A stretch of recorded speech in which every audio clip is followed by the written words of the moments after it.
सत्संगत जी, प्यार से कहना ध्यान निरंकार जी की लगन में लगे रहते हैं। कभी ये परमात्मा भूलता भी है तो कैसे फिर उसी इशारे से खुद को जोड़कर इस निराकार के साथ अपने दिल की तार मिला के इसके रंग में रंग कर अपनी भक्ति को पूरा पूरा दिन इस रूप में कर सकते हैं। क्योंकि भक्ति तो कुछ घंटों की एक नहीं होती। एक भक्त तो पूरे दिन का भक्त है, पूरे ज़िंदगी का भक्त है। जिस प्रकार कोई स्टूडेंट होता है तो सिर्फ पहली कक्षा से 12वीं कक्षा तक, चाहे वो स्कूल का दिन हो या संडे की छुट्टी, कहलाता तो वो स्टूडेंट ही है। तो वो इसलिए नहीं कि सिर्फ स्कूल की बिल्डिंग के अंदर है तो स्टूडेंट है, नहीं, जब वो अपने घर में भी खेल कूद कर रहा है तो भी स्टूडेंट है। तो हम किस श्रेणी के भक्त हैं? अक्सर हम कृष्ण जी की भाषा में भी ये हमने सुना है, अर्थार्थी, ज्ञानी, जिज्ञासु। तो जो ज्ञानी संत हैं उनको ही सबसे ऊंची एक श्रेणी दी गई है। और ये कहा गया है कि अर्थ और अर्थार्थी तो सिर्फ एक मटीरियलिस्टिक चीज़ों से ही जुड़े हैं, एक डर से जुड़े हैं कि भक्ति नहीं करेंगे तो ये नहीं प्राप्त होगा, या अपने शरीर, अपने आर्थिक एक सामाजिक रूप में ठीक जिंदगी चले, इसलिए डर के भक्ति कर रहे हैं। और फिर एक जिज्ञासु कैटेगरी आती है जहाँ एक ये अंदर मन से कि ये परमात्मा क्या है, हम क्या हैं, हमारा इस परमात्मा को जानना क्यों ज़रूरी है, ये परमात्मा कहाँ है, ये कैसा है। जब वो श्रेणी आ जाती है, उसके बाद जब ब्रह्म ज्ञान की प्राप्ति हो जाती है तो वो उत्तम ज्ञानी भक्त, तो दातार कृपा करे हर एक पे कि हर कोई सिर्फ वो उस तरह का ही हर समय का ही सेवक बना रहे, हर समय का ही भक्त बना रहे, हर समय का ही ब्रह्मज्ञानी बना रहे। कुछ समय अपनी सुविधा अनुसार नहीं, 24 घंटे तो दासी और समय ना लेके तो करते हैं, पर उसके ही रंग में रंगे रहेंगे अगर हर समय, तो ये जो असली दात है, जिस तरह ये जगह का नाम भी हमीरपुर है तो हम अमीर, तो कैसे एक ब्रह्म ज्ञान की दात जब मिल जाती है तो वो सच्ची अमीरी है। नहीं तो सांसारिक ये माया ने तो आज टिकना है, कल नहीं टिकना। आज अर्थात्मिक रूप में हम कितने भी एक अमीर हो जाएंगे तो कल कोई स्थिति ऐसी आ सकती है कि वो धन दौलत हमसे छिन जाए। तो अगर ऐसा दुनियावी रूप है तो उतार चढ़ाव तो हर एक के जीवन में आने ही हैं। तो ऐसा संतों में क्या अलग होता है, उनके जीवन में भी दुख सुख आते हैं, पर फर्क यही कि संत हमेशा इस प्रभु परमात्मा को अपने मन में बसाते हैं तो कुछ समय के लिए नहीं, वो 24 घंटे पूरी ज़िंदगी के लिए परमात्मा दिल में बस जाता है। और जब ये परमात्मा दिल में होता है तो एक जीवन में कुछ भी घटता है, मन इस परमात्मा पे जो हमेशा एक स्थिर है, परमात्मा अपने स्थान से हिलता नहीं है। बाकी दुनिया की कोई भी चीज़ देख लें, पूरे ब्रह्मांड की, वो हिलता ही रहती हैं सब। तो कैसे ये परमात्मा, ये स्थिर पे जब हम मन टिका लेते हैं, इस स्थिर के साथ जुड़ के खुद भी स्थिर अवस्था प्राप्त कर लेते हैं, तो दुनियावी रूप पूरे दिनचर्या में कुछ भी होता रहे, मन डगमग नहीं करता, मन समय के और स्थिति के अनुसार बहुत ही अपने मन को डुबाता नहीं है। अगर बुरी एक घटना घट जाए या बहुत ही बावले रूप की तरह खुशी भी नहीं मनाता। क्यों? क्योंकि ये स्थिर के साथ जब जुड़ जाते हैं, मन बहुत ही सहज हो जाता है। फिर एक गोइंग विद द फ्लो वाली बात आ जाती है कि कैसे ये परमात्मा ही जो हर चीज़ का करता है, जब मन इस पे टिका लिया, एक अपने आप को इसके हवाले कर दिया, तो फिर ये बात कि ये जो भी कर रहा है इसका किया सब पूर्ण, सब परफेक्ट एकदम है, तो फिर एक चिंता मन में उस रूप में नहीं आती। फिर यही बात कि जो ये कर रहा है इसी की रज़ा में राज़ी हैं हम, तो फिर एक कुछ भी हमें मन को खट्टा करने वाली बात नहीं लगती। कोई भी स्थिति एक ऐसी नहीं लगती कि ये परमात्मा ने जीवन में क्यों डाल दिया, या ये ऐसे करता परमात्मा तो ज़्यादा बेहतर होता। नहीं, भक्त तो हमेशा यही कहते हैं तेरा भाणा मीठा लागे, कि कैसे एक जीवन में कुछ भी है ये चाहे खट्टा भी है तो भी मीठा लगता है। सिर्फ ये कोई एक एक्टिंग रूप नहीं है, ये भक्तों के मन की अवस्था है। तो अगर ऐसे मन की अवस्था हर कोई चाहता है कि हो तो वो संभव है सिर्फ और सिर्फ इस ब्रह्म ज्ञान द्वारा। क्योंकि जब ये सच्चाई एक मनुष्य को पता लग जाती है कि हमारा असली जो रूप है वो एक शरीर नहीं है, ये मानव चोला नहीं है, ये आत्मा जो सदैव सिर चोले बदल रही है, इसको जब मोक्ष लेना है तो एक मनुष्य के शरीर से जीते जी ये परमात्मा की जानकारी, ये ब्रह्म का ज्ञान जब मिल जाता है तो ही वो मुक्ति, मोक्ष, साल्वेशन पॉसिबल होती है। और अपने मन में सिर्फ ये जिज्ञासा लाना ही उस समय कि किस तरह हम कहाँ से आए हैं, कहाँ जाना है और जीते जी किस तरह का जीवन निभाना है। जब ये एक जिज्ञासा लाकर ये ब्रह्म ज्ञान की दात मिल जाती है तो ही जीवन सफल हो जाता है। फिर हर पल एक मन हमारा सिर्फ प्यार ही करता है, किसी से नफरत नहीं करता। ये बात जान लेता है कि जो परमात्मा मेरे शरीर में है वही सामने वाले के भी है, तो फिर किसी से नफरत, निंदा, किसी की पीठ पीछे चुगली नहीं करता। एक बुरे भाव मन में किसी के लिए नहीं आते, हर एक के अच्छे गुण ही ये मन निकालता है। तो ऐसा जीवन जब भक्त जीते हैं तो वाकई ही वो संसार के लिए वरदान बन जाते हैं। और ऐसा ही जीवन हर एक के लिए जीना संभव है। तो क्यों ना अगर हम मनुष्य हैं तो अपने मानवीय गुणों से ही मनुष्य कहलाए, ना कि सिर्फ मनुष्य के आकार का शरीर है इसलिए मनुष्य हों।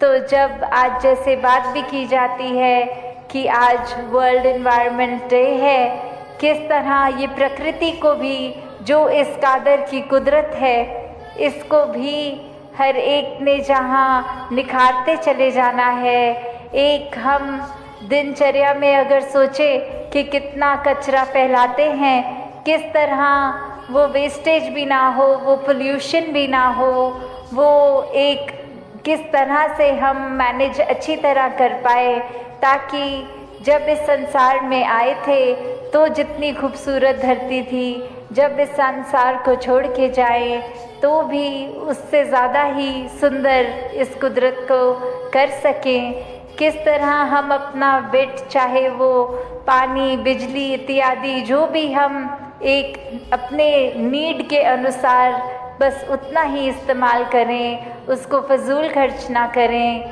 कैसे एक बात हमेशा कि ही एज अ फैक्ट आपने ऐसा कहा, और अगर कहा भी तो वो बात उत्पन्न कहाँ से हुई, हम उसके बारे में बात कर लें। पर इंसान की फितरत की उस इंसान से तो बात नहीं करेंगे, उसके पीठ पीछे उसके बारे में औरों से करेंगे। तो इस तरीके के जीवन से एक अपने जीवन का सुधार नहीं हो पाएगा। जैसे एक शायर ने भी बहुत खूबसूरती से लिखा कि गलत फहमियों से भी ख़त्म हो जाते हैं रिश्ते, गलती हमेशा कसूर की नहीं होती। कि अक्सर ये बात ज़रूरी नहीं कि कोई गलती ही हो। एक कसूर अगर किसी का है, एक वजह, वो गलती नहीं, पर वो हमारी ही सोच, हमारी ही परसेप्शन, हमारा ही नज़रिया किसी को गलत देखने के लिए। और फिर एक वही भाव कि अगर हमने किसी को दोषी करार दे ही दिया है, एक हमने डिसीजन बना लिया है, तो फिर चाहे फैक्ट कुछ भी हो, हमारी नज़र में तो वो इंसान दोष के लायक ही है। हमने खुद ही उस इंसान को अपनी नज़र से गिरा लिया, चाहे उसने कुछ ऐसा किया हो ना किया हो। उस टाइम हम अपने दिमाग को, इस चेतनता को, ये रैशनल को भी नहीं एक सामने रखते, बस हमने सोच लिया तो हकीकत ही बन गई वो हमारी। तो अक्सर संसार में इंसान अपने बहुत सारे ऐसे सत्य बना लेता है, तो कैसे वो सच्चाई हमने सोच ली, वो कल्पना कर ली, तो वो एक हमारा ही नज़रिया, वो माय वे और द हाईवे वाली बात कि जो मेरे सोच है वही सही है, औरों की राय मैटर नहीं करती, औरों का तरीका मैटर नहीं करता। तो ऐसी सोच अगर है तो हमारी ग्रोथ कहाँ है उसमें? एक जीवन को फिर हमने इतना ही अपने आप, अपनी ईगो से भर लिया, अपनी सोच से, अपने माइंडसेट को ही एक सही मानकर। तो कैसे इस जीवन में जब जिएंगे तो वो माया रूप यहाँ पे हावी होगा, क्योंकि when we are so full of ourselves तो हम लर्निंग कहाँ से करेंगे, जबकि इस निराकार, इस दातार ने तो हर जगह इस कण कण से शिक्षा लेने का एक रूप दिया है। बस हमें वो रिसेप्टर बनना है कि ये हर जगह से जो शिक्षा मिल रही है उसको कैसे चैनलाइज किया जाए। तो ऐसा जो कर लेते हैं वो एक भक्ति हर समय की करते हैं, क्योंकि जब इस परमात्मा को जानकर, इसमें विश्वास करके, इसको हर समय अपने आसपास देखकर, फिर चाहे किसी ने कुछ भी कहा हो, तो ये भक्तों का जीवन तो डार्केस्ट क्लाउड में सिल्वर लाइनिंग भी देख लेता है। एक बिना गुण की चीज़ में से भी गुण निकाल लेते हैं। तो फिर जहाँ एक स्वाभाविक गुण बह रहे हैं, वहाँ से तो भक्त कितने ही अनेकों गुण निकाल लेंगे। तो ऐसा जीवन हमारा एक हो जाए ताकि हर तरफ से जो शिक्षाएं हैं वही मिलें। वरना तो एक अगर अक्सर ऐसे भी जो उदाहरण देखने को मिलते हैं कि हमारी सोच, इसने तो कभी ख़त्म नहीं होना, हमारी इच्छाओं ने भी कभी ख़त्म नहीं होना, एक वो सेटिस्फैक्शन, एक कंटेंटमेंट की बात, ये तो माया का ही रूप। क्योंकि अक्सर हम ये भी सोच लेते हैं कि माया सिर्फ एक मटीरियलिस्टिक चीज़ है, माया सिर्फ जो आँख देख सकती है वही है, चाहे वो एक घर हो, पैसा हो, एक और चीज़ें। पर अक्सर ये जो सूक्ष्म रूप की माया है, जो एक ये सोच में भी आ जाती है, क्योंकि इस परमात्मा को इस पल में देखना है, इसको ये लिविंग इन द मोमेंट वाली बात। तो ऐसे बात पे ये जो इस पल में इस परमात्मा के एहसास में रहना, वो ही एक एहसास है। वरना तो ये सिर्फ माया रूप चीज़ों, वस्तुओं, रिश्तों से ऊपर ये सोच में भी आ जाती है। तो कैसे एक ये वही बात हो गई, जैसे एक कहानी भी है कि एक इंसान, उसको एक थोड़े से कुछ लोग मिले और आगे वो इंसान सारे जा रहे हैं, कहीं रास्ता ख़राब है, तो वो एक डिसीजन बनाते हैं कि will go ahead as a group, ताकि कोई बात है भी तो इकट्ठे कोई वो रास्ता आराम से निकल जाएगा। और फिर वहीं वो बातें चल रही हैं जहाँ हर कोई अपने जीवन के बारे में बता रहा है, अपने डिज़ायर्स, अपने गोल्स। एक इंसान उनमें से जो बहुत ही सूझवान, संतमति वाला, उसको एक कुआं दिखता है और वहाँ एक बाल्टी जिसमें से वो उस कुएं में से पानी निकाल सकते हैं, पर वो देखता है कि ये बाल्टी का बेस तो टूटा हुआ है, तो एक वो बॉटमलेस बाल्टी हो गई। तो वो इंसान वहाँ रुककर प्रिटेंडिंग टू बी थर्स्टी, वो उसकी प्यास बुझाने के लिए पहले उस बाल्टी में से जब पानी निकालता है, तो जब तक तो वो बाल्टी पानी के अंदर है वो भरी हुई दिखती है, पर जैसे ही वो वाटर के सरफेस से ऊपर उठा ली गई, अब उसमें पानी कहाँ टिकना था। पर वो बार बार ये कर रहा है और बाकी के लोग देख रहे हैं कि ऐसा क्यों किया जा रहा है। और वो कह रहा है कि नहीं, अब मैंने ये ठान ली है बात कि जब तक ये बाल्टी को भर के मैं इसमें से पानी नहीं निकालूंगा तब तक घर नहीं जाऊंगा। तो अब ये फूलिशनेस साउंड कर रही है बाकी आसपास वालों को, और वो कह रहे हैं कि ये पॉसिबल ही नहीं है, आपने ऐसा एक गोल क्यों बनाया है जो अचीव ही नहीं हो सकता। तो और ऐसा करोगे तो हम सब तो आगे निकलेंगे, आप अकेले ही यहाँ रह जाओगे।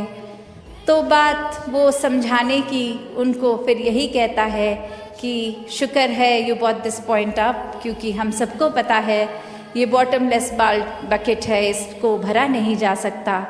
तो हमारी सोच, हमारा मन भी ऐसा ही बॉटमलेस है। ये डिज़ायर्स भी आएंगे, ये एक इच्छा की पूर्ति होने के बाद दूसरी ने भी आना है।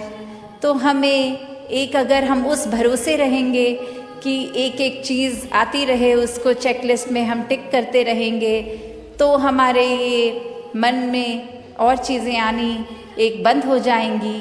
ऐसा नहीं है, चीज़ों ने तो आते रहना है, ख्यालों ने तो आते रहना है। तो एक, अगर हम इसी के पीछे भागते रह जाएंगे तो फिर एक जीवन कब जिएंगे। एक सेटिस्फैक्शन, कंटेंटमेंट की बात, ये सहज रूप में बहने की बात, ये स्थिरता की बात यहाँ आती है कि कैसे एक अपने चैनलाइज करने की बात, कि ये जो चीज़ है अगर हमारे लिए ज़रूरी है, वो कितनी ज़रूरी है उसको तो किया जाए, पर अंधाधुंध एक उस दौड़ में ना लगा जाए, वो रैट रेस में ना लगा जाए। एक प्रायोरिटी की बात है, एक सिलेक्टिव होने की बात है। तो भक्त को ये नहीं कहा जाता एक जो रुख करा जा सकता है, वो एक अच्छी तरफ भी और बुरी तरफ भी, एक परिस्थिति से हम क्या निकालते हैं वो भी एक अच्छाई निकाली जा सकती है, एक बुराई निकाली जा सकती है। तो भक्तों ने हमेशा वो अच्छाई की ओर ही रुख करना सिखाया है कि परिस्थिति अगर इस परमात्मा ने दी है तो अच्छी ही होगी। एक, अगर उस परिस्थिति को अच्छा नहीं समझ रहे हम, तो वो हमारी कमी है। इस परमात्मा ने तो पूर्ण किया है इस परिस्थिति को भी। जब इस परमात्मा ने हमको जो कुछ दिया वो परमात्मा का जो दान है, तो ये परमात्मा जहाँ पूरा है तो परमात्मा की दी हुई हर परिस्थिति भी पूर्ण है। फर्क सिर्फ हमारे नज़रिए का होता है कि उसको हम किस तरह देख रहे हैं, उस परिस्थिति में से हम निचोड़ क्या निकाल रहे हैं, उससे सिखलाई क्या निकाल रहे हैं।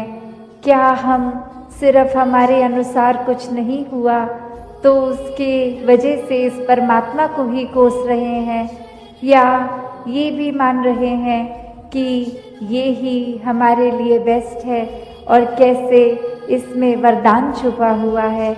तो एक ये नज़रिया भक्तों ने हमेशा से जो जिया कि आध्यात्मिक पहलू अपना हर किसी ने जहाँ एक बहुत ही उस नज़रिए का बनाना है कि जीवन में ये शरीर मिला है, ये मटीरियलिस्टिक वस्तुएं मिली हैं, घर बार रिश्तेदारी बहुत कुछ मिला है, तो क्या इसी में पूरा समय रहकर इस परमात्मा के लिए समय नहीं निकालना, या फिर एक चुनाव अपना है कि इस परमात्मा के प्यार के रंग में ऐसे रंगे जाएं कि कोई दुनियावी रंग फिर छू नहीं सकता। ये पक्के का रंग, ये एक हर समय रहने वाला रंग, और इस रंग को जिसने भी अपने ऊपर लगाया वो हमेशा के लिए आनंदित हो गए। एक जीवन हर समय के लिए झूम झूम के जिया गया। और वो फिर बात कि भक्तों के जीवन में भी विपरीत परिस्थितियां आईं, तो भी उन्होंने कभी इस परमात्मा से विश्वास नहीं तोड़ा। तो बात वही कि परमात्मा के प्यार में जो रंग जाते हैं वो खुद ब खुद बदल जाते हैं।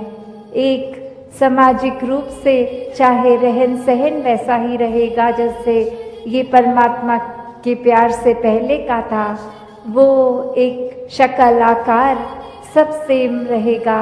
सिर्फ और सिर्फ जो बदला जाएगा वो मन के भाव बदलते हैं।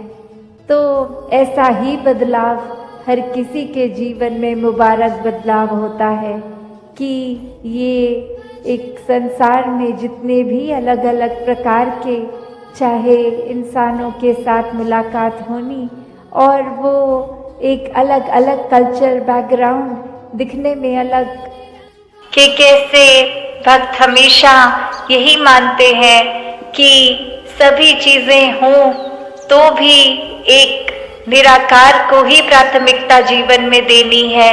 चाहे कोई उपलब्धि मिल जाए, कोई पढ़ लिख कर कितनी भी डिग्रियां मिल जाए, तो भी एक प्राथमिकता यही दातार की।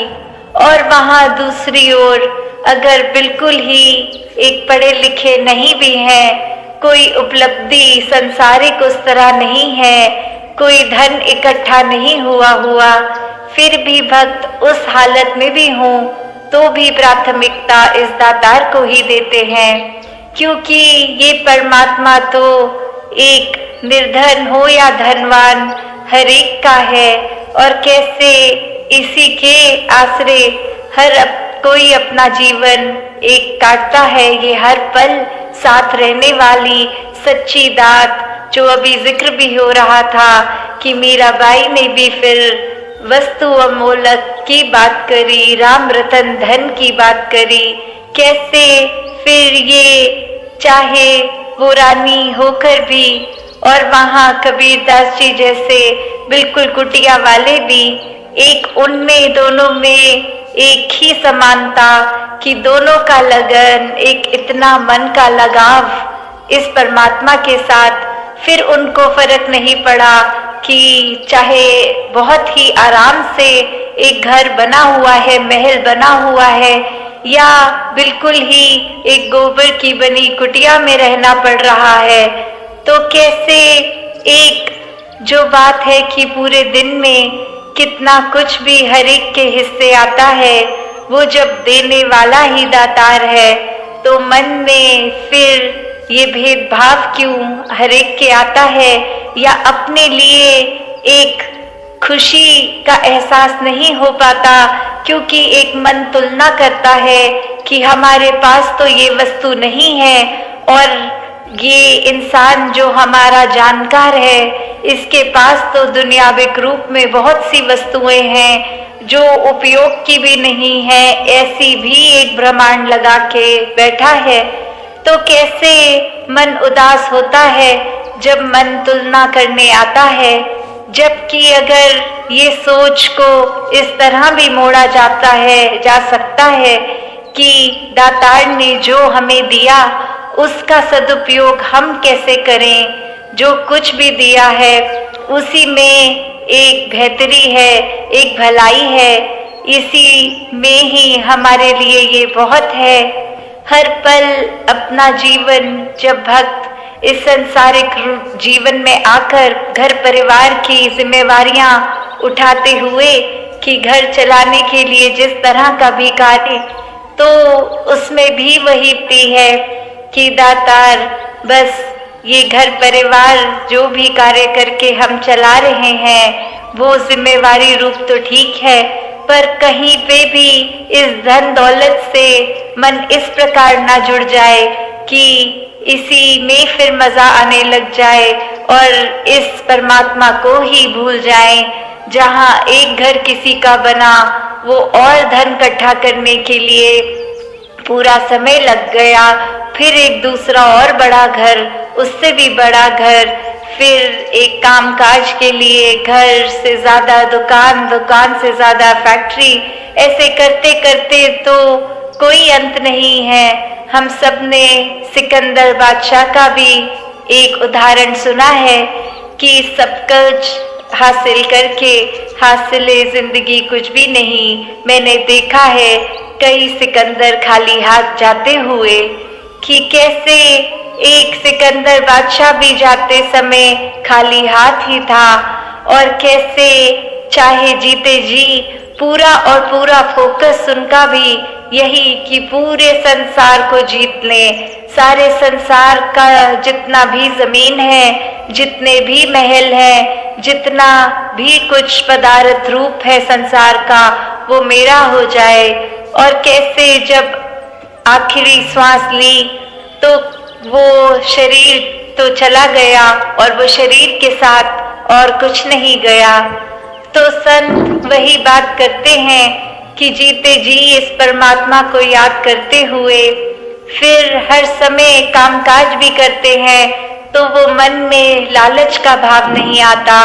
सिर्फ और सिरा इतना कि दातार इतनी कृपा कर दो कि घर की जिम्मेवारी भी उठा ले और सेवा रूप में भी ये धन लगा दे।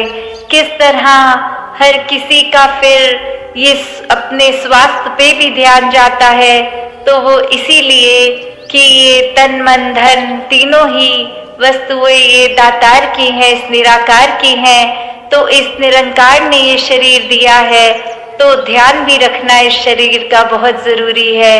और फिर इस शरीर का ध्यान रखते हुए शरीर से फिर भाग भाग के वो चुस्ती से सभी सेवाएं पूरे मानवता के लिए भी अर्पित करी जाए। तो कैसे ये मन की भी बात आती है कि मन को फिर इस परमात्मा में जो मन डूबा हुआ है, जिस मन में इस निराकार का वास है, तो फिर वो ही मन है जो एक पूरे मानवता के लिए एक परोपकारी मन है।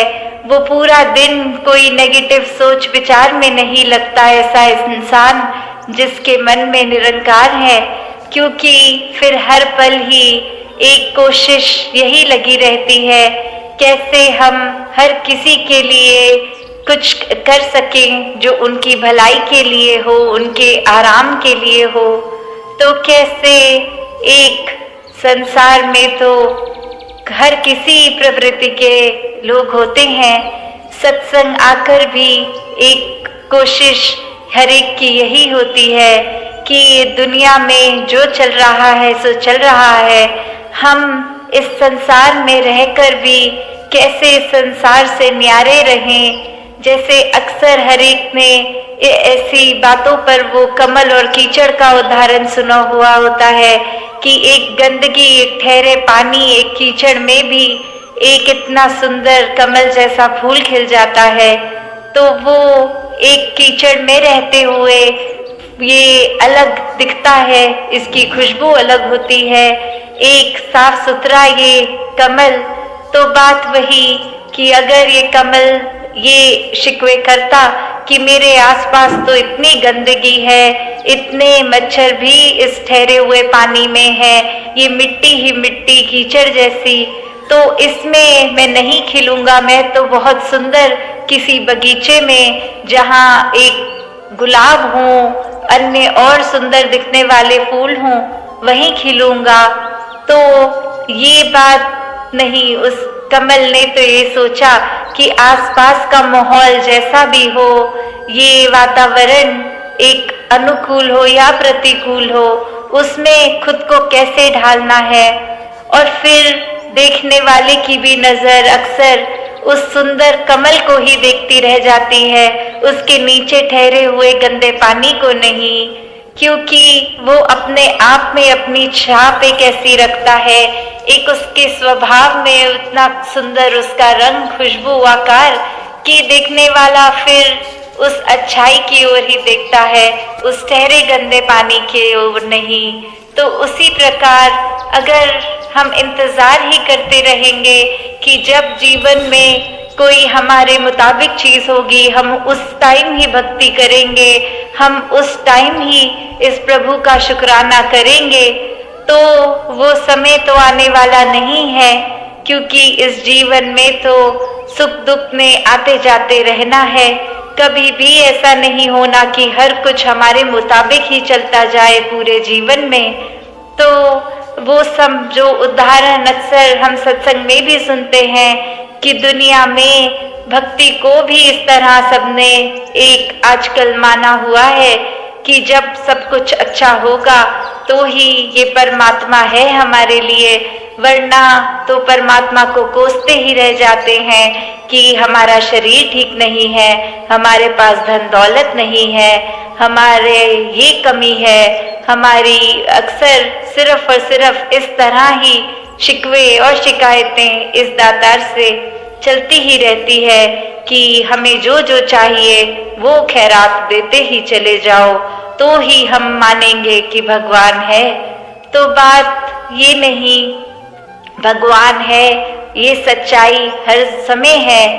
जहाँ सभी सिर्फ इस शहर से ही नहीं, आसपास के भी गांव से, शहरों से आए हैं और मन में भाव भक्ति का लेकर कि ये निराकार, ये परमात्मा, ये हर कण कण में जिसका वास है, ये अंग संग रहने वाली सच्चाई जो शुरू से है, आज भी है और हमेशा रहेगी। चाहे और कोई चीज़ या इस कादर की और कोई एक ये कुदरत रूप, चाहे वो धरती हो, कोई और ग्रह हो, कुछ और हो, सबने खत्म हो जाना है।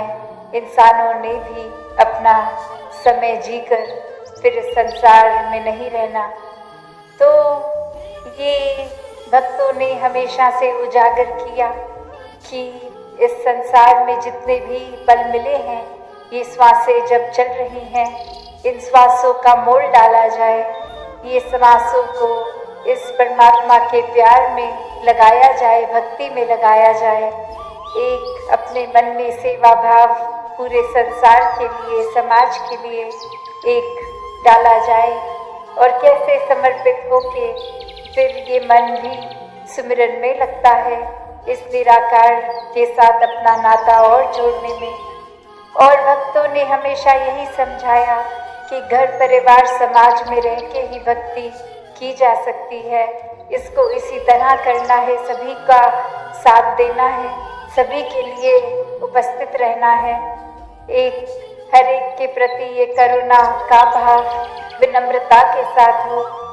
कैसे एक अक्सर इंसान कोई ना कोई वजह बना लेता है कि कोई और पसंद नहीं, ये कारण है, इस इंसान को इस कारण से मैं पसंद नहीं करता, और किसी इंसान को तो बेवजह ही पसंद नहीं करता।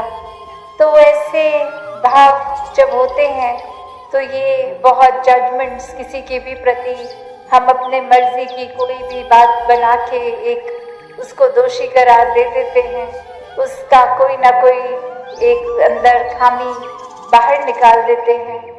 और एक कहानी में भी जहाँ एक चिड़िया कोई पेड़ ढूंढती है कि कैसे एक घोंसला बनाया जाए, और वो एक पेड़ के पास जाके पूछती है कि आप थोड़ी सी टहनी की जगह दे दें तो मैं घोंसला बनाऊं, मेरे अब बस ये अंडे रूप में ये बच्चों को मैंने जन्म देना है। तो वो पेड़ आगे से उस पक्षी को मना कर देता है, उस बर्ड को, और वो दूसरे पेड़ के पास जाती है और वहाँ दूसरे पेड़ ने वो जगह दे दी और ये एक घोंसला उस पे बन गया। और जैसे ही घोंसला बन के तैयार होता है, कुछ ही देर में एक आंधी इतनी तेज आती है और जो पेड़ पहले जिससे ये पक्षी पूछने गया था स्थान के लिए, वो पेड़ उस आंधी को सस्टेन नहीं कर पाता, एक उसमें टूट जाता है, बिखर जाता है। और अब वो पक्षी इतरा के बहुत उस टूटे हुए पेड़ को देख के कि एक ये देखो, मैं आपसे एक आशियाना बनाने के लिए जगह मांगने आई थी, अब आपका ही कोई अस्तित्व नहीं रहा। और वही वो पेड़ समझाता है कि मैं जानता था मैं कमज़ोर हूँ, मैं बारिशों को नहीं झेल पाऊंगा, मैं हवाओं को नहीं झेल पाऊंगा। उसी वजह से कि आप और आपका परिवार सुरक्षित रहे, मैंने जगह नहीं दी, वरना एक बारिश आती मैं भी गिरता, आपके अंडे भी टूट जाते। तो ये मन में जजमेंट्स कितनी जल्दी आ जाती है। सिर्फ एक कोई पक्षी की कहानी तो ये चलो उदाहरण रूप हो गया, पर हम अपने अंदर भी जब झांकते हैं कि किसी ने हमें कोई अगर कहीं कोई चीज़ चाहिए वो मना कर दी, तो उस इंसान के लिए अपने दिमाग में विचार धारणाएं कि कोई कारण उनका अपनी मजबूरी कोई और वजह भी रही होगी, पर उस इंसान ने हमारा काम करने से मना कर दिया, तो उसके प्रति नफरत एक बना ली दिल में। और साथ ही सिर्फ अपने तक नहीं, फिर जा के उस इंसान के जो भी और जानकार हैं उनको भी बता दिया। आजकल मॉडर्न युग है, तो कभी एक सोशल मीडिया पे भी एक देखकर किसी को कांटेक्ट कर लिया कि आपके वो जानकार ठीक नहीं है, ठीक व्यवहार नहीं कर रहे, उनके साथ आप भी संबंध तोड़ दीजिए, एक उनसे बात मत कीजिए। या कोई भी तरीका ये नफरत का इंसान ढूंढ ही लेता है, और सिर्फ खुद तक नहीं, एक जजमेंट्स अपनी बना के हर एक तक फिर वो बातें, चाहे वो एक अक्सर खुद के साथ बीती भी नहीं हो, सिर्फ एक कहा सुनी अफवाह, ये र्यूमर्स का रूप, इसको भी फैलाने में फिर संकोच नहीं करता कि ये फैक्ट चेक है कि नहीं, ये बात वाकई ही हुई कि नहीं, बस हम तक पहुंच गई और अब एक अपनी जिम्मेवारी ही समझ लेता है कि इंसान के हर एक तक ये बात पहुंचाई जाए। और अक्सर ये इतने इंसानों को बताने के बाद भी जब ये एहसास होता है कि ये जो हमने बात बताई थी वो तो फेक थी, वो नकली बात थी, वो बनावटी बात थी, और अब तो ये हम ही बन गए उस बात का इतना प्रचार करने वाले। तो बात वही कि इस परमात्मा ने तो ये जहाँ बुद्धि दी है, विवेक दिया है और ये चेतनता है, कौन सी बात को एक कहना है नहीं कहना, या कोई भी बात जो एक वाकई ही परोपकारी बात है उसको तो फैलाएं, पर और अन्य किसी के बारे में कोई किसी को जहाँ नीचा दिखाने की बात है, किसी की बात को फिर वो एक फैलाना तो दूर, पहले एक कम से कम फैक्ट चेक करके ही देख लें। और कोई अगर हमें किसी से कोई बात कर रहे हो या कोई आया खास कोई बात बोलने, तो फिर ये भी चेतनता परमात्मा ने दी है कि ये निंदा, ये नफरत, ये चुगलियाँ, इसमें नहीं फंसना है, वरना तो ये जहाँ बुराई होती है किसी की, कितने भी व्यस्त हों, एक इंसान अपनी रुचि अगर रखे तो बस कान में ही लगे रहेंगे कि किसी के बारे में कुछ सुन लिया, हमें कुछ पता लग गया, अब हम ये बात फैलाएं। और वही इंसान खुद को जब परमार्थ की रास्ते पे डालना होता है तो एक खुद को बहाने से भर लेता है कि आज थोड़े थके हैं, आज तो एक सत्संग नहीं जा पाएंगे, आज एक कोई अन्य काम करना है, इसलिए ये सेवा पे भी नहीं जा पाएंगे, और कोई भी बहाने बना ले। पर जैसे ही एक ये बात आती है कि किसी के बारे में बात है, तो वहाँ भी वो चेतनता का फिर कोई प्रयोग नहीं जो करते, वो फिर कब अपनी मनमति के हिसाब से जीवन शुरू कर देते हैं, वो खुद भी नहीं एहसास होता कि ये दिल में जहाँ परमात्मा इस निराकार दातार ने बसना है, वहाँ हम अपने अहंकार को जगा दे रहे हैं। वहाँ कैसे हम फिर सिर्फ छोटी छोटी बातों में ही फंस रहे हैं, एक संसार की चीज़ों को प्राथमिकता दे रहे हैं, जबकि हर पल इस इंसान का ध्यान अगर ये एहसास में हो, इस परमात्मा में हो, तो फिर सभी काम सहज भी हो जाएंगे। कोई एक अपना मन बुराइयों की ओर भी आकर्षित नहीं होगा। एक पावन पवित्र परमात्मा का एहसास, ये अंदर से ये ठंडक, एक सुकून में रहने वाली अवस्था हो जाएगी। फिर जीवन भी बहुत सहज हो जाएगा। फिर हर पल बस ये ब्रह्म ज्ञान द्वारा जो निराकार का एहसास, ये अंग संग हर समय देखने के लिए ये जो भाव बनते हैं, तो फिर ये वही एक टिका रहता है ध्यान। फिर चाहे कितने भी प्रलोभन आ जाएं संसार में, ये डिस्ट्रैक्शंस के रूप हो, भक्त तो हमेशा वो एक डिस्ट्रैक्शंस के अंदर चाहे जीता उठता खाना बैठता बाकी इंसानों की ही तरह है। बस ये अपने फोकस, अपनी प्रायोरिटी की बात है कि फिर परेशानियों पे, एक छोटी छोटी चीज़ों पे, तंगदिलियों पे, एक छोटे नज़रिए में फंसना है, या ये असीम परमात्मा जिसका ना कोई स्टार्टिंग पॉइंट ना एंड पॉइंट है, इसके साथ अगर जुड़े तो वाकई ही सोच भी विशाल होगी, दिल भी विशाल होंगे। फिर ये बुरे ख्याल दिल में आएंगे ही नहीं, क्योंकि ये परमात्मा ही दिल में है, तो और कोई बुराई फिर इस दिल में नहीं रह सकती। तो कैसे इस संसार में हर कोई जहाँ परमात्मा की भक्ति किसी भी रूप में कर रहे हैं, पर वाक्य में तो ये प्रेमा भक्ति की बात है कि पहले परमात्मा को देख के फिर ये जो प्यार होता है, लगन लगती है, फिर वो एक हर पल में परमात्मा की कृपा ही दिखती है। हर पल में चाहे वो हमारे हिसाब से कोई चीज़ ठीक है कि गलत है, ये मन में विश्वास है कि ये पूरे का किया सब कुछ पूरा, कि ये हमारे हिसाब से अगर ठीक नहीं भी है पर ये परमात्मा के अनुसार है तो बहुत ही ठीक है। तो बात वही कि कैसे संतों ने, चाहे कोई भी युग रहा हो, कोई भी एक स्टेशन रही हो, प्राथमिकता परमात्मा निराकार को ही दी। फिर एक उस तरह मन में नहीं बात आती कि अभी जीवन का कोई पड़ाव चल रहा है, तो उसी में जो जिज्ञासु होते हैं, जिनकी इच्छा होती है, तो वो चाहे बाल अवस्था हो या बुजुर्गी या नौजवानी की, तो ध्यानस्था से नौजवानी की उम्र में जिनको एक ये जिज्ञासा है, या कईयों को बुजुर्गी में भी आती है, तो जब आए तब मुबारक, ये उस समय ही परमात्मा उसी पल मिल सकता है। बस बात वही कि ये संसार की ओर, ये संसार की सामान, ये रिश्ते नाते, ये परमात्मा ने जो बख्शे हैं, इसका जहाँ संभाल तो करनी है, पर मन को इसमें बांधना नहीं है। ये जब तक चीज़ों को हम परमात्मा की देन समझेंगे, ये सदुपयोग भी होगा, ये एक अच्छी तरह से इस्तेमाल भी होंगी चीज़ें।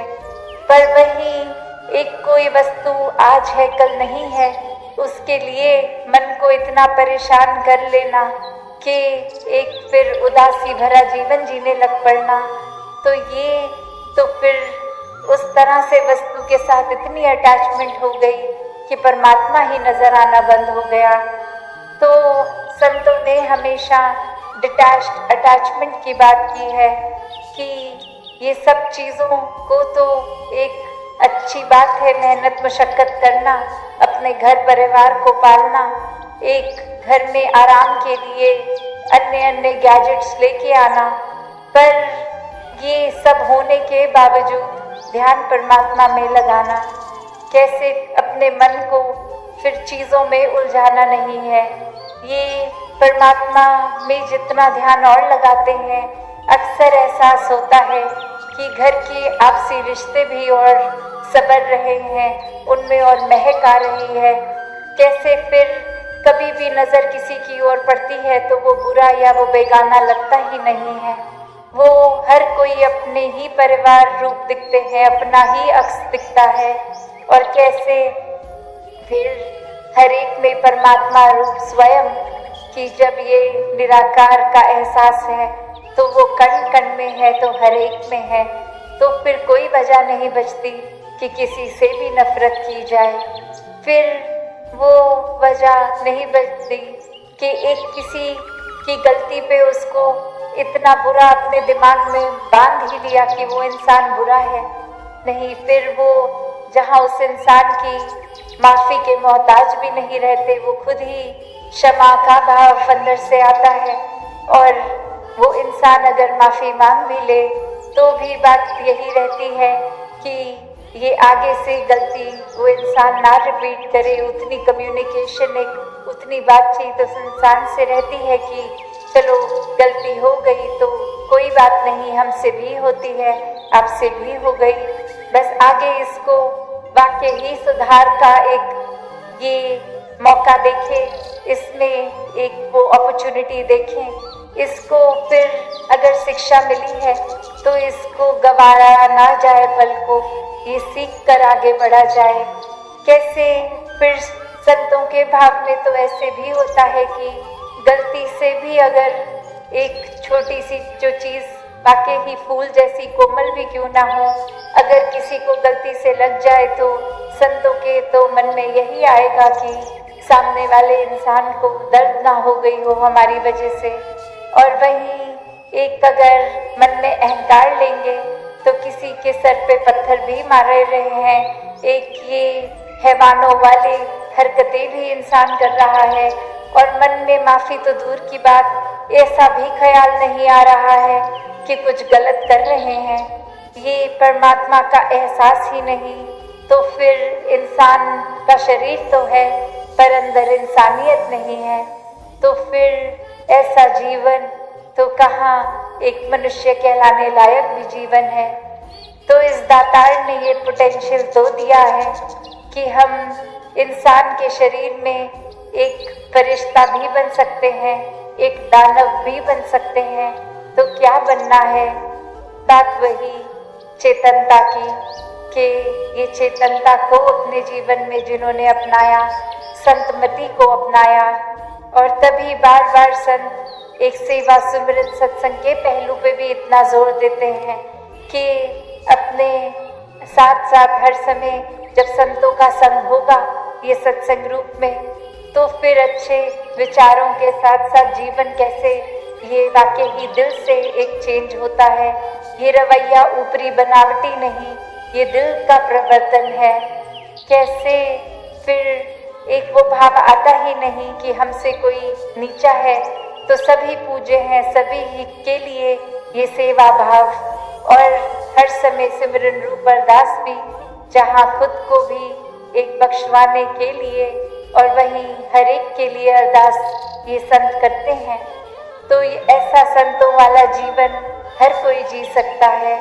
संतों के तरह एक सिर्फ बोली भाषा की बात नहीं कि कोई कुछ लोग देख रहे हैं तो हम अपनी वाणी को मधुर कर लें, नहीं। भक्त तो बंद कमरे में अकेला बैठा भी उसी तरह प्रभु प्रेमी है, प्रभु का दीवाना है। और चाहे महफिल में भी हो, कहीं बीच बाजार में भी हो, तो भी हर एक में भी प्रभु को ही देखेगा, अंग संग अपने कण कण में देखेगा। तो कैसे एक जीवन में क्या करना है क्या नहीं, ये बहुत ही आसान हो जाता है जब इस ब्रह्म ज्ञान द्वारा इस निराकार को जीवन में बसा लेते हैं। तो थोड़ा सा भी अगर ऑफ ट्रैक हो रहे हों, बार बार ये दिल, ये चेतन हो के दिमाग भी ये इस परमात्मा को ही पकड़ता है और सही रास्ते की ओर खुद को डाल लेते हैं। तभी ये आत्म मंथन भी, ये रिफ्लेक्ट करना अपने अंदर, ये इंट्रोस्पेक्शन भी बहुत ज़रूरी हो जाती है कि हम दूसरों की कमियां निकालने में तो बहुत समय लगा रहे हैं, कुछ पल अपने अंदर भी देखें कि हमारी कमियां का क्या क्या हैं, हम कैसे उनका सुधार करें। वरना इंसान तो अपनी कमियों को तो एक्नॉलेज भी नहीं करता, ये मानता ही नहीं कि कुछ कमी है हम में, बल्कि अहंकार आकर हर एक में तो कमी दिखती है, पर ये दिमाग ही काम में चलेगा कि दूसरे को बता दिया जाए वो बिल्कुल ठीक नहीं है, बहुत खराब कर रहे हैं, और हमको देखो हम कितनी अच्छी तरह ये एक चीज़ है इसको निभा लेंगे, आपसे तो होगा ही नहीं। तो ऐसे भाव तो संतों के नहीं होते। यहाँ तो क्लियरली एक अहंकार ने जगह ले ली है। और वही संतों को तो होता है हम हर एक के दास हैं, तो किसी ने कुछ समझाया भी तो हमारे एक भले के लिए ही है वो बात, वो लेसन लर्न करना, वो सीखना। और उसी तरह ये ग्रोथ जो होती है, स्पिरिचुअल ग्रोथ, ये आइसोलेशन में जहाँ हम अकेले खुद के साथ भी हैं तब भी ये हो सकती है। और फिर सत्संग का रूप भी कैसे हर एक के साथ, तो ये बैलेंस भी कि अक्सर सिर्फ अकेले ही फिर नहीं बैठे रहना कि अकेले अपने आप से ही बात करनी है, कुछ समझना है खुद को और ज़्यादा। और वहीं संसार को त्याग के सिर्फ हर समय अपने कामकाज छोड़ छाड़ के सिर्फ सत्संग ही करते रहना, वो भी एक अलग एक्सट्रीमिटी हो गई। वहाँ फिर हम संसार से एक अपना हाथ छुड़ा रहे हैं। तो ये बैलेंस की बात होती है। और यहाँ तो बहुत ही सरल है कि बस निराकार को मन में रखो। तो घर में किसी कारणवश अगर सत्संग नहीं भी जा पा रहे तो वो अगर तो वाकई ही जेन्युइन कारण है तो घर के अंदर भी उस समय रहना सेवा है। सत्संग में आए हैं तो भी संतों के वचनों को सुनना, जीवन में उतारना, वो भी सेवा रूप है। या फिर एक अन्य रूप में अगर सेवा के किसी ब्यूटी पॉइंट पे है तो भी वो उसी रूप में है। तो बात वही कि एक हर समय संत जो है वो हर समय का भक्त है, 24 घंटे की भक्ति है, फिर उठते बैठते खाते पीते। तो बात वही कि कैसे मन से सत्संग आए। सिर्फ इस शरीर को लाके सत्संग में कोई फायदा नहीं अगर ध्यान ही कहीं और हो। तो कैसे एक संतों का संग करते हुए जीवन में, जहाँ एक गृहस्थ का जीवन एक रिस्पॉन्सिबिलिटी से भरा, हर एक रिस्पॉन्सिबिलिटी को भी सामाजिक निभाते हुए, घर के मेंबर्स के साथ भी अपनी इक्वेशन को ठीक रखते हुए, एक हर एक को प्रोत्साहन जीवन में स्पिरिचुअल ग्रोथ हो, चाहे कामकाज हो, हर एक तरह से एक प्रोत्साहन देते हुए ही घर में उस तरह से रहा जा सकता है। तो हर कार्य करते हुए भक्ति को भी किया जा सकता है। तो दासी और समय ना लेते हुए इन्हीं शब्दों से आज्ञा लेगी साथ संगत जी। धन्यवाद। साथ संगत जी, प्यार से कहना धन निरंकार जी। साथ संगत जी, कलम में जिस रंग की स्याही होगी लिखावट भी उसी रंग की होगी। ठीक उसी तरह इंसान के मन में जैसे विचार होंगे उसके क्रम भी वैसे ही होंगे। साथ संगत जी, पर्सन वही है जिसने अपना मूल्यांकन किया, परेशान वही है जिसने दूसरों का मूल्यांकन किया। साथ संगत जी, कहे हरदेव, निस्वभाव से ऊपर उठते जाना है, जनहित में निष्काम भाव से आगे बढ़ते जाना है। प्रभु प्रेमी संसार में रहते हुए भी अपने स्वभाव और चरित्र के कारण अलग होते हैं। वे चाहते हैं कि हम संसार के लिए वरदान बने। सत्संगत जी, रहो तो फूल की तरह, बिखरो तो खुशबू की तरह। अपनी महक का विस्तार इस तरह करो कि उसका दायरा सीमित हो। सृष्टि कितनी भी बदल जाए फिर भी हम सुखी नहीं हो सकते, पर दृष्टि जरा सी बदल जाए तो हम सुखी हो सकते हैं। साथ संगत जी, तेरा क्या सब हो रहा है, करता है तू संसार का। विनती हमारी है प्रभु, आलम हो जग में प्यार का। हर एक में तेरा वास है, कोई खुश है कोई उदास है, किसी मन में एक ही प्यास है, प्यासा तेरा दीदार का। नहीं जाने ये क्या कर रहा, माया से है घर भर रहा। मिल न किसी को सबर रहा, सबको तेरी ही तलाश है। जंगल में जाकर भटकता, तक पड़ता उल्टा लटकता, पर भेद ये न समझ सका, अंग संग तो इसके पास है। सब चेहरे एक समान हैं, हर एक का अपना ज्ञान है। जिस दर मिले भगवान है वो सतगुरु का द्वार है। जिसको लगन सच्ची लगी, संतो उसको ही मंजिल मिली। रूह सतगुरु से जो मिली, दर्शन हुआ करतार है।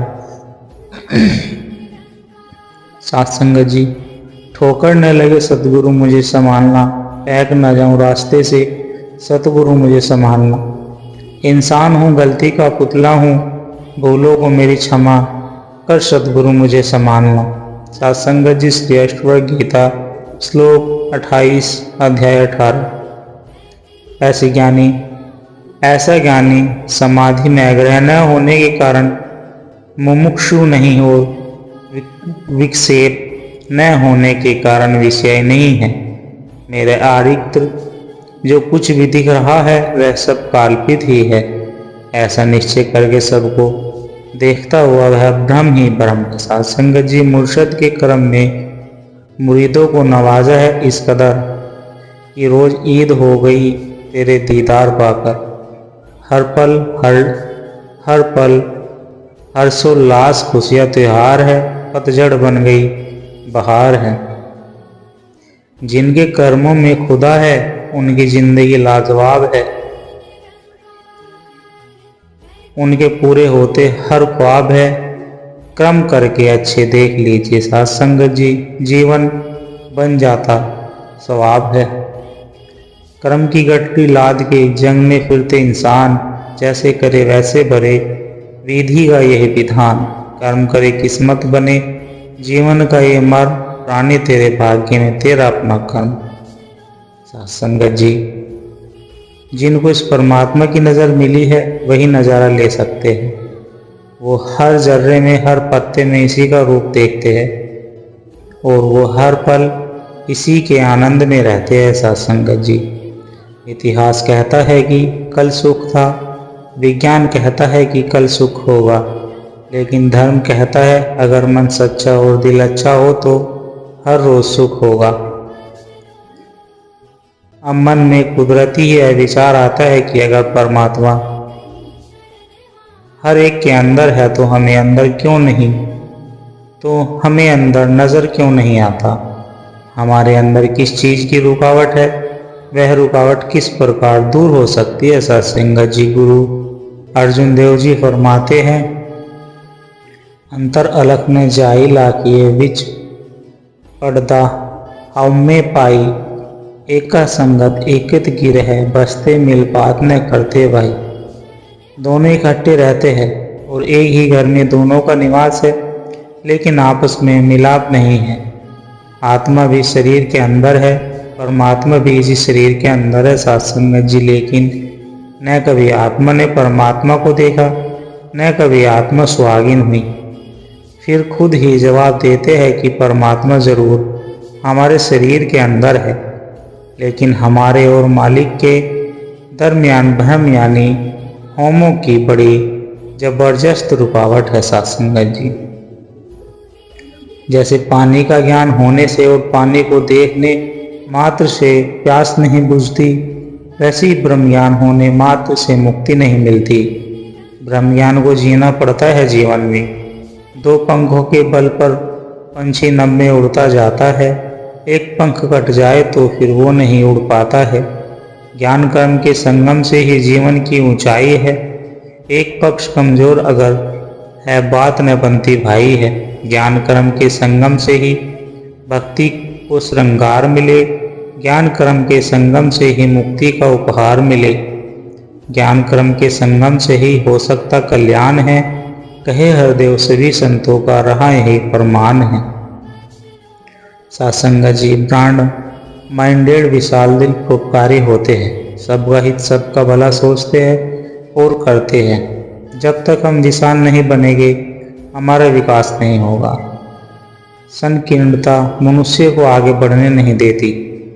सत्संगत जी, हर परेशानी दुख दर्द के बावजूद भी जो गुरु दर पर टिके रहते हैं कभी भी गिले शिकवे नहीं करते।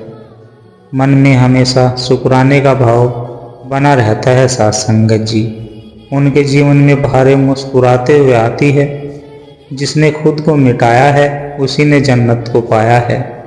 बिना गुरु चरणों में मेरे स्वर्ग नहीं मिलता। साथ संगत जी, बिना तप त्याग समर्पण के मनुष्य जीवन महान नहीं होता। जिसने जितना दर्द सहा है उतना चैन पाया है। बल के साथ विनम्रता का आना ही जीवन को महान बनाता है। जहाँ समर्थता होती है वहाँ कई बार विनम्रता का अभाव ही देखा जाता है। साथ संगत जी, जीवन में अगर खुश रहना है तो स्वयं को एक शांत सरोवर की तरह बनाइए, जिसमें कोई अंगारा भी फेंके तो खुद ब खुद ठंडा हो जाए। साथ संगत जी, सतगुरु का कर्ज कोई भी कभी नहीं उतार सकते, चाहे कितने भी जन्म ले ले, कुछ भी कर ले। तेरे एहसान का बदला चुकाया नहीं जा सकता, कर्म ऐसा किया तूने बुलाया नहीं जा सकता। साथ संगत जी, सतगुरु के प्रेम में जब आंखें भर जाती है सारे पाप धुल जाते हैं। सतगुरु बख्शीश मददगार है। सतगुरु महिमा अनंत अपरंपार है। आज हम जो भी कुछ है सब सतगुरु की दया मेहर रहमत है। सतगुरु ने अपनी रहमतों से नवाजा है, अपने चरणों से लगाया है। साथ संगत जी, सतगुरु से बड़ी और कोई शक्ति ताकत नहीं होती। जिनको ये समझ में आ जाता है वो हमेशा सतगुरु जी के श्री चरणों में डेरा लगाए रखते हैं। साथ संगत जी, ऊंचाई पर जाने के लिए सीढ़ियाँ, पहाड़ पर चढ़ने के लिए झुक कर चलना पड़ता है।